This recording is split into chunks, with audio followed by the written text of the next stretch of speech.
So recently did our annual meeting in the Sheraton Hotel, which is something that we do every single year. And I literally wrote down 43 different things that we should be doing when it comes to growing the business exponentially.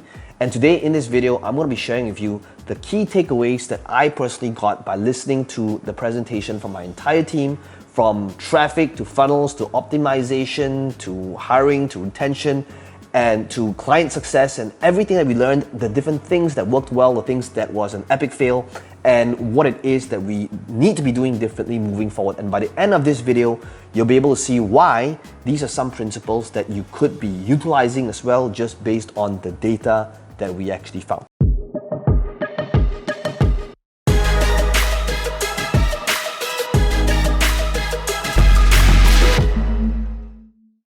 So when we did this annual meeting, I'm actually taking a look at my IG stories. I took a lot of stories and notes along the way, so I'm going to be showing you. So we first started off, Marcus, who heads digital and traffic team, kicked it off with our key highlights. And I'm just going to walk you through the biggest takeaways that we got, okay? The first one is putting events with existing clients in the room significantly increased conversions. Now, this is something that we did when we reopen up events, and we kind of invited all of our previous clients to be in the room, and it was one of our highest converting events because we got a lot of case studies and live in-person testimonials in the room where previous clients are now mingling with potential new clients, and because they're talking, they can see the social proof and testimonials where we got all of our existing clients to come up in front, and that led to one of our best, highest converting events of the year. So what does this mean for you? It means that if you're somebody that put on events, whether it's in person or whether it's virtual, you want to be able to invite existing clients on, get them to share what it is that they're doing, the results they're having, line them back to back, because that's going to significantly increase conversions. This was one of our best performing events of the year. Next takeaway is just being outrageous with ads. One of our best performing ad for Black Friday was an image of me literally in a wedding gown. And the odds of that converting, I guess it stands out, right? It was something that goes against the grain. And because it was a Black Friday deal of a lifetime, right? The caption was like, "Are you in it for life?" And I think that this image just blew all of the other images, outperformed everything else, and it was our best performing image. Another thing that you might notice from this image is that on the right-hand side, we did an order bump that I have never tried before. I wanted to make our Black Friday deal so good that I literally didn't know what to sell as an order bump, as an upsell. So inside the order bump literally says, we made our offer so good that there's nothing for sale in the order bump.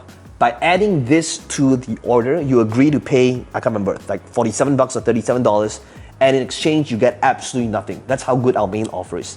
And the crazy thing is, we still had about 7% of people taking up this offer for nothing. It's literally a picture of me holding up like a cocktail that says, by paying this amount, you're probably buying me a cocktail in an overpriced bar, right? Cheers. And we had 7% of people taking up on that. And I think that a typical good order bump would usually be a lot higher. It would be about 30%. However, there's this intangible value of having this offer where I know other people will be talking about it, other people will be taking screenshots of it and sharing it, and ultimately that was one of our most talked about order bumps of the year. Next one is salesprocess.com finally turns 1. Some of you might know we decided to buy this 29-year-old website and we went all in. So over here I wrote, we got a line where all of our trainings, coaching and products ultimately lead to our software. I think what's really important over here is to really think about, are you building this MRR or monthly recurring revenue, a subscription-based model? Because ultimately you don't want to be hunting every day, right? And it can be a very, very stressful process. So in everything that we do right now, whether it's our free plus shipping, our books, our virtual events, our live events, ultimately what we're really doing is we are pushing people into our software. And I'm going to walk you through our process of how we do that. If you want to be able to do this well, it comes back down to a 3-part framework, regardless of what it is that you want to sell. And it always begins with result, strategy, feature. So how we sell our software is never sexy, right? Nobody wakes up in the morning thinking, oh, I need to get the sales process software.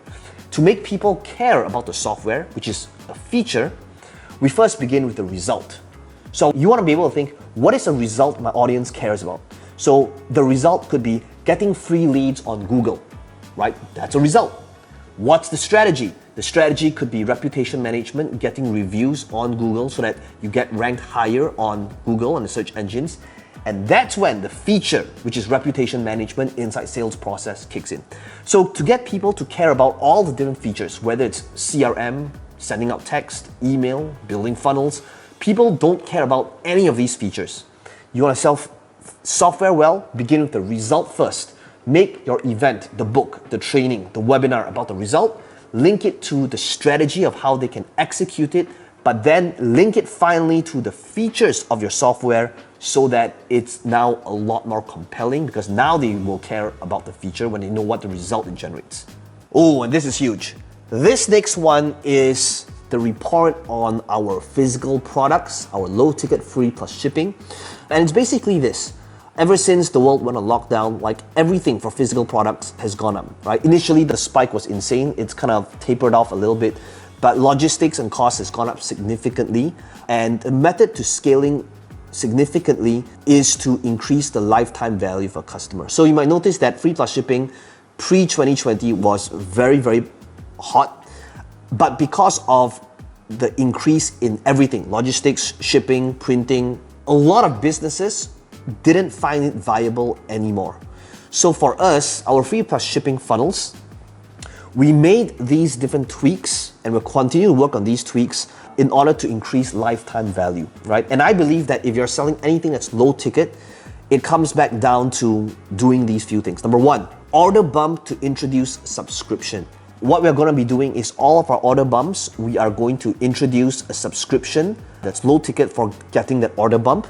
At the end of all of our low ticket products, we are going to automate, or rather have a webinar that introduces the annual plan for sales process. So this means if somebody buys this $10 product inside the members area, we are going to create a members only training.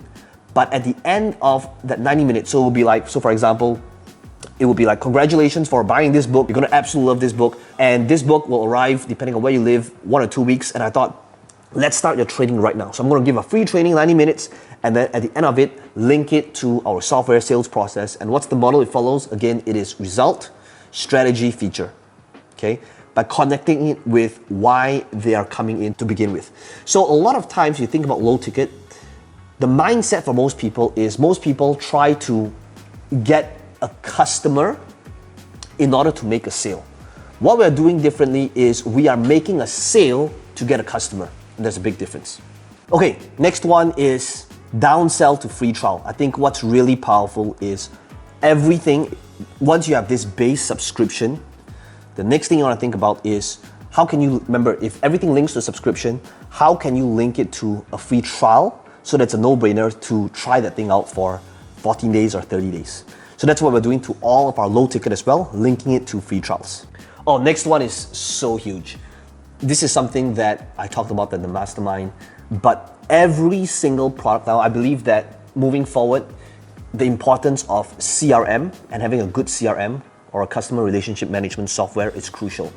And by the way, if you want to be able to have everything in one place, including a CRM, a sales process does that as well. But what do I mean by CRM? It means that if you want to be able to significantly increase lifetime value of a customer and close high ticket, you got to be able to have a robust system in terms of getting people to get on appointments or a strategy call or a one-on-one meeting to understand their needs, their struggles, their pain points. You want to be able to make sure that the flow, the back end for these appointments, when they schedule a call, what happens if they show up, what happens if they don't show up, the reminder emails and texts that goes out to maximize show-up rate. And then finally, prescribing a solution for them for your products, whether it's high ticket, whether it's for consulting, whether it's for your mastermind, whether it's for done for you needs to be there so that you have this ascension plan to really serve your audience at the deepest level so that you can really identify your ideal clients and be able to help them. So what we do now is all of our core offers will come with a free consult call. So whether a person buys a book, whether they buy a training, whether they buy anything, okay, we are going to be able to have an option inside the members area that says, hey, would you like us to look at your funnels, your ads? Would you like to be able to get a game plan on how to grow your business exponentially? Get on a call with us.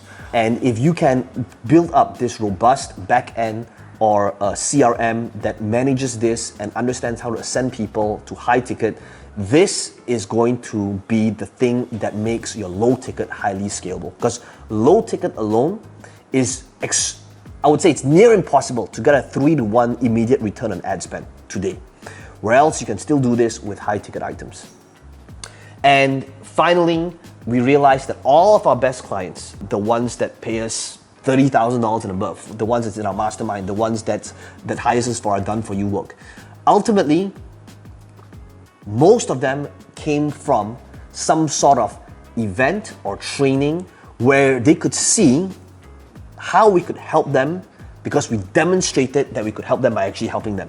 So this is where we are going to be introducing our coaching call sessions to people who buy our front-end products so that they can see how these calls will actually help them. Now, the reason why I say this is because on this last point here, we realized something that's actually crucial over the years, and that is coaching today is actually a really tough sell. So one of my products, Legacy Mentoring, we give a 12-month weekly training to work with us, hop on a call, group coaching.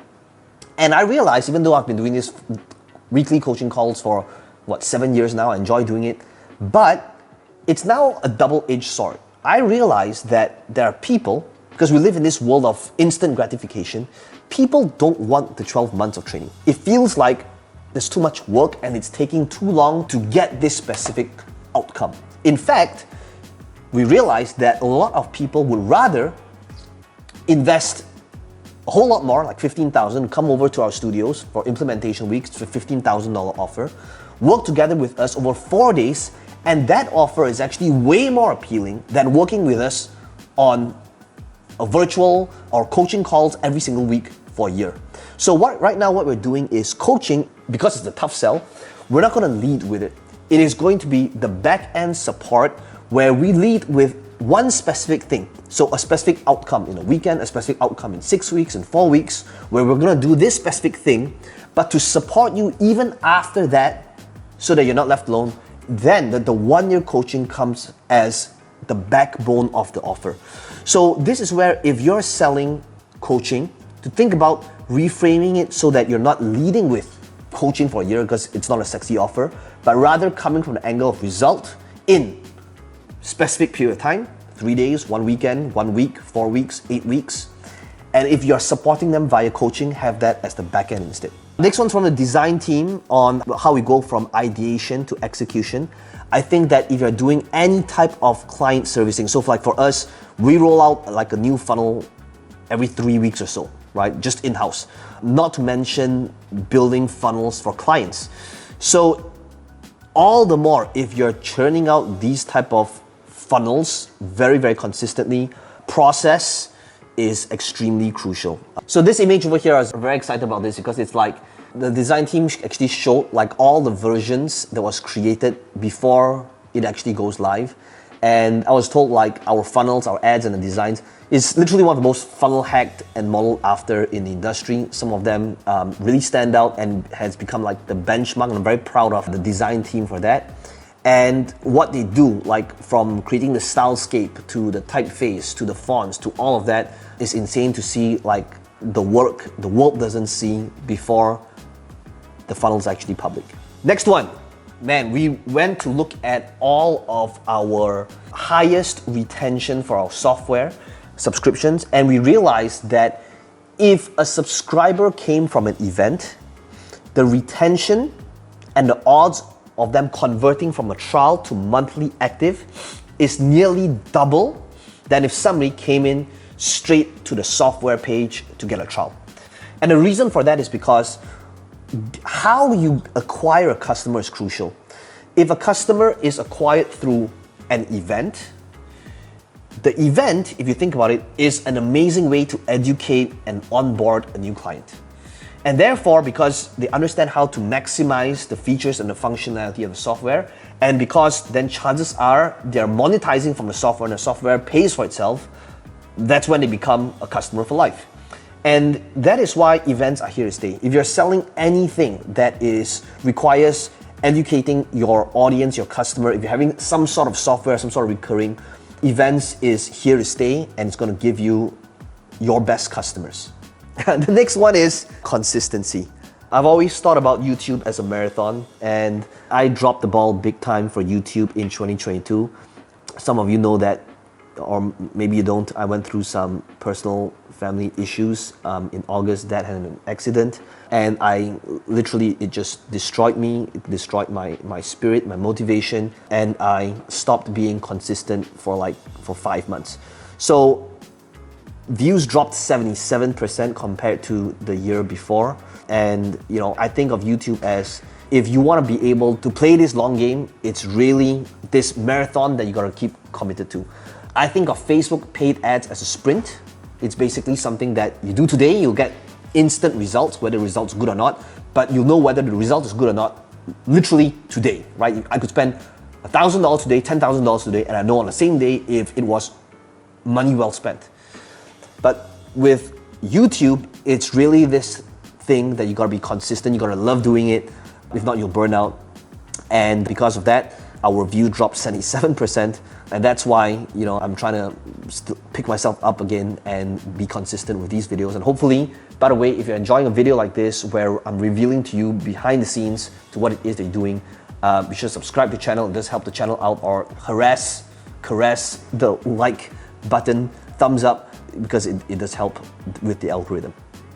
And that brings us to the next piece, which is TikTok. TikTok, I mentioned here, continues being ridiculous.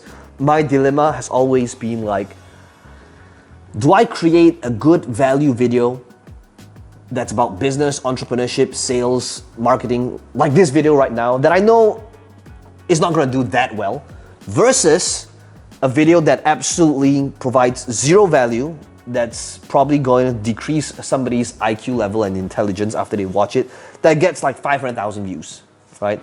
And I believe that it's about finding that balance between value and entertainment, which I call infotainment, and merging these two things together to get the best of both worlds.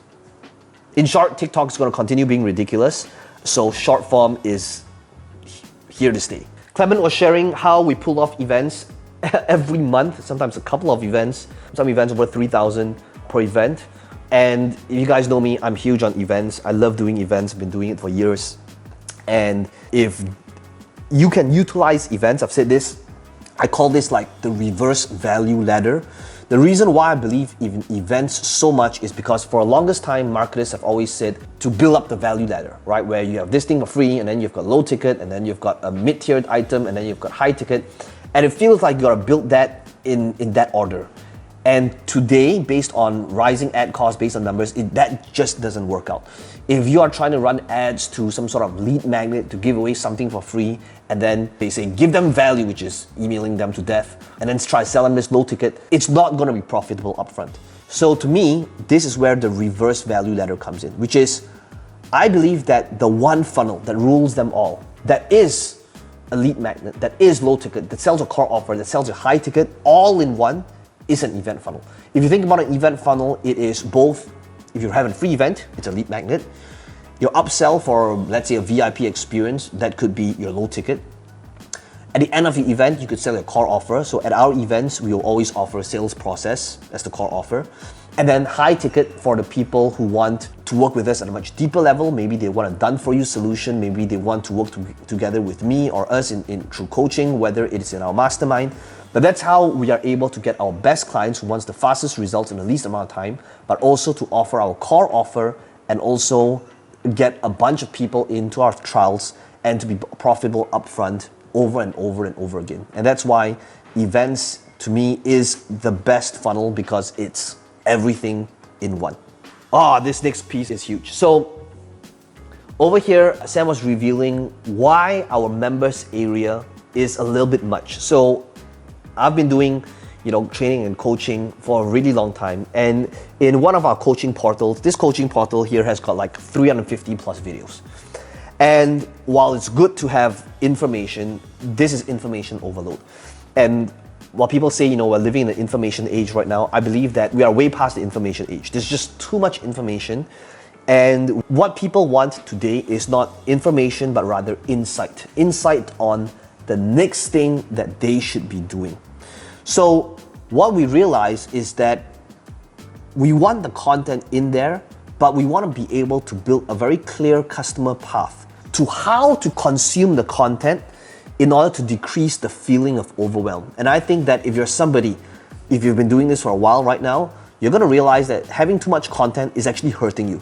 We realize that inside our members area, by giving them access to all of our previous months, what people would actually do is they would actually cancel because they feel like there's so much content over here, let me just download everything in here. And then when I consume all of the content, which is never, I'll resume. So another thing that you want to take into consideration is if you have some sort of recurring membership site, give them maybe the latest 1 or 2 months for them to consume that you've been putting out, rather than all of the last few years combined, because they're going to be overwhelmed and it's actually going to destroy your level of retention. All right, so next one is customer support. Earlier this year, we had or rather early last year, we migrated to moving everything into a support help desk. I think that was long overdue. And that really changed a ton of stuff. Emails falls through the cracks. And when we did this, everybody stepped up their game. Why? Because there's now a feedback loop. We can see the amount of people that's happy. And here's the thing about feedback, okay? We got to realize that when somebody is happy, the odds of them leaving a review is significantly lower than somebody that's unhappy, right? You think about the last time you had a service or food in a restaurant that was amazing. When was the last time you went, oh man, the food's amazing, let me leave a review, right? The odds of that happening significantly lower than you having a bad experience and you're going, oh wait a second, this is horrible, let me leave a nasty review for this fill in the blank service, right? So the same thing is happening over here. You want to be able to have some sort of tracking for customer success, and having a support help desk helps you do that. It helps you manage all of your tickets because this time it doesn't fall through the cracks. You can see your average response time. You can monitor the quality of the responses. The clients and the customers can leave feedback so you can see how you can improve. And that's why if you're someone that's still managing customer support on email, I highly recommend moving over to help desk. All in all, that entire 2 days, we did a lot of different activities, team building, really getting aligned. And I think that if you're somebody that hasn't done a meeting like this yet, it's so crucial for you to be able to execute this with your team, to talk about your mission, your values, what are the targets, to really set the expectations for the year so that everybody can understand where it is that you're leading them, so that when you can take that 1 year goal and break it down into your quarterly targets, into your monthly targets, in your weekly targets, and to your daily, day-to-day operations, that is when everybody's aligned. And it all begins with your yearly annual meeting. Hope you enjoyed this video. Let me know in the comments below what are some of your biggest takeaways from here. And as always, if you enjoyed this video, be sure to harass and like and press the smash the like. We're not doing this again. Just press the like button and we'll see you in the future videos.